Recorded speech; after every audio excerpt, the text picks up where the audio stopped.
Hello guys, this is me, Kenneth Kamanaz, your financial sulugon. It's another day and another utang na naman. So guys, tulungan niyo ako dahil nagpa-convert si boss, ng last pay later niya. Convert to cash. Yes, pwede yan. Yung last pay later is offer yan ni Lazada. Kung may Lazada account kayo or may Lazada app, you can check, no?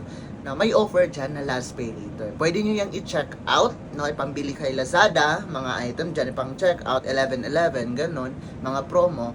So, ako naman, no, tumutulong ako na gawing cash yung last pay later. So, tara guys, check natin, baka meron kayong offer sa last pay later. At makita nyo kung ano yung mukha. Kasi pag meron kayo nyan, pwede kayong mag-PM agad at i-convert natin instant cash. Within a day, makukuha agad yung pera.